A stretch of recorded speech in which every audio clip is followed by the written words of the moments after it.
We begin with Canada-U.S. trade talks entering a new stage of urgency with President Donald Trump's tariff deadline just a week away. CBC News has learned new exclusive details about what each side has put on the table. CBC's Kate McKenna joins me now from Washington. Kate, what can you tell us? Well, we know now that the U.S. did make an offer to Canadian negotiators yesterday, and those negotiators are not very happy with it. So there is no deal in sight, at least for now. But to your point, the clock is ticking. They've got 6 more days to make a deal before a new set of tariffs targeting a wide range of Canadian goods take effect. But both sides are at the table. Top Canadian officials remain in Washington. U.S.-Canada Trade Minister Dominic LeBlanc met with his counterpart, Jamieson Greer, yesterday for the 3rd time in 3 weeks. And since then, I've been able to speak with 2 sources who are familiar with the trade talks, who are on both sides of the border. We're not naming them because they're not authorized to speak publicly about negotiations, but they say there have been some proposals that have been exchanged over the past few weeks from both sides. We know that Canada wants a comprehensive deal that goes farther than seeing the new tariffs thrown out. The country wants relief on sectoral tariffs that are hurting the steel, aluminum, auto, and lumber industries. Meanwhile, the U.S. has 9 priority issues that they would like to see addressed, including removing retaliatory tariffs on U.S. products, putting American booze back on provincial shelves, and tweaking how dairy quotas work. Sources say the U.S. also wants to create a new security, critical mineral, and energy partnership with Canada that would see them get preferential access to the market. The U.S., it seems, is willing to make some concessions on things like the base rate tariff on autos, but they're not willing to go as far as Canada wants at this point anyway. So, Kate, what happens if there is no deal and those new tariffs are imposed on August 19th?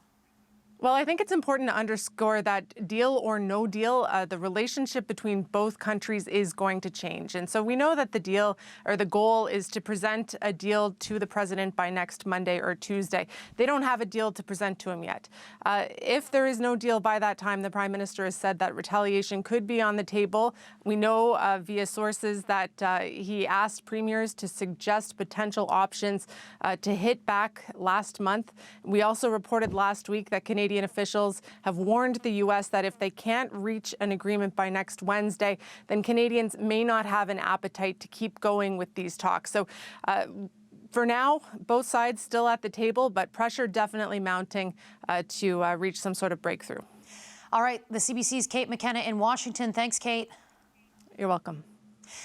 We want to get more insight into the state of these ongoing trade talks. Ralph Goodale is a member of the Advisory Committee on U.S.-Canada Economic Relations.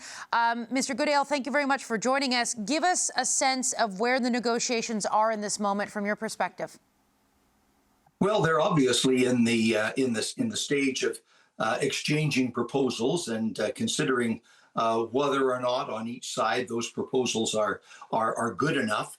From the Canadian perspective, I think it's good news to hear our officials saying that they're striving for the best possible deal, and that they're not going to accept something that's mediocre or inferior.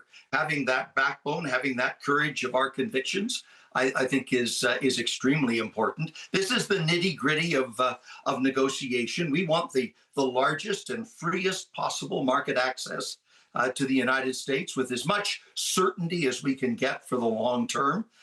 Those threatened tariffs on August the 19th would certainly be counterproductive and make it very difficult to continue. So that threat needs to go away.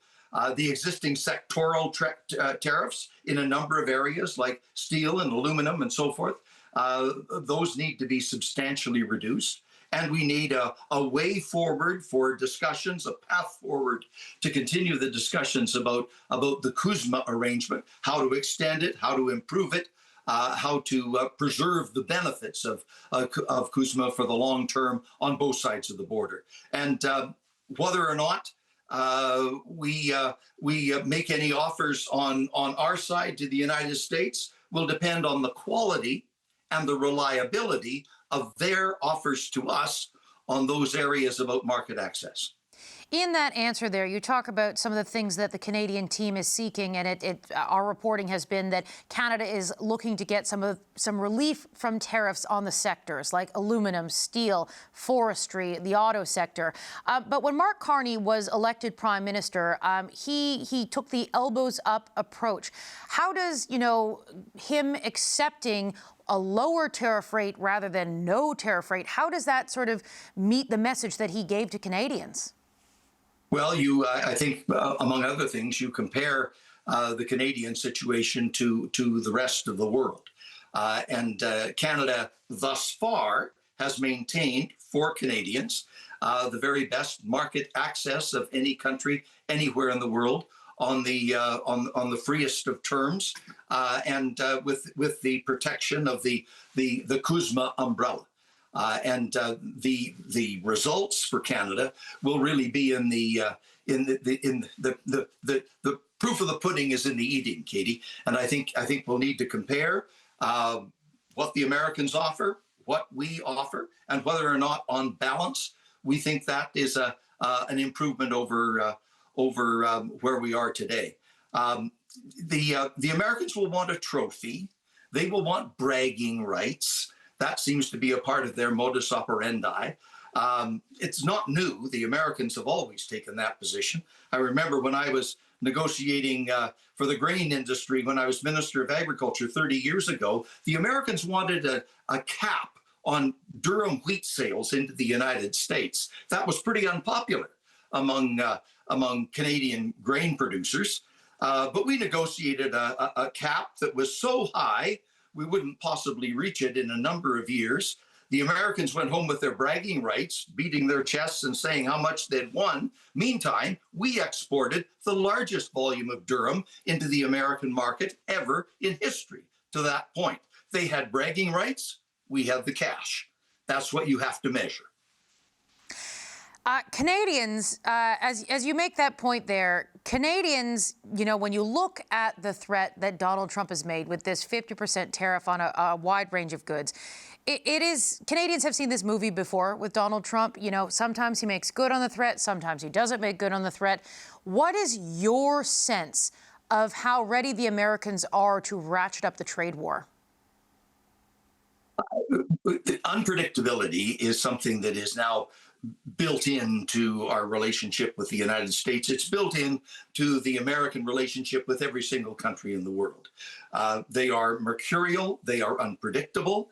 For the long term, that means they're unreliable, and that is a very serious concern, both in terms of the economy and security.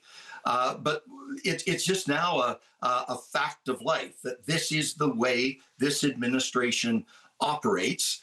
And we have to be focused on the central objective of improving the situation for Canadians. It may be incremental, it may be transactional, but step by step moving forward and getting through this morass of chaos that is the method that this particular U.S. government chooses to employ. So 1 week from today, if Trump makes good on the threat and the new 50% tariffs kick into force, you sort of mentioned this, but what would that do to the will behind the scenes of the Canadian team to continue to engage with the Trump administration? I do recognize that, if you walk away from the table, you're not going to be able to have conversations to continue to try and find a resolution. But, what kind of will be left if there is this new threat that comes into force? Yeah, I think it would be very important to take the temperature of Canadians all across the country, if and when this eventuality would come about. Canadians have been very strong. They have been very spontaneous, and they have been sustained in their defense of Canadian sovereignty and Canadian rights in our relationship with the United States. So I think the Americans would make a very grave mistake if they underestimate the determination of the Canadian people. They're riveted, of course, on their own domestic situation, and that is understandable. But they have next door the most reliable partner that you could ever have on the face of the earth. And it would be foolish in the extreme to do serious damage to that relationship. You talk about the will of the Canadian people and the determination, but do you think the Trump administration cares? Well, maybe they do, maybe they don't. We have to care about our side of the border, and remember that that we're operating from a position of considerable strength.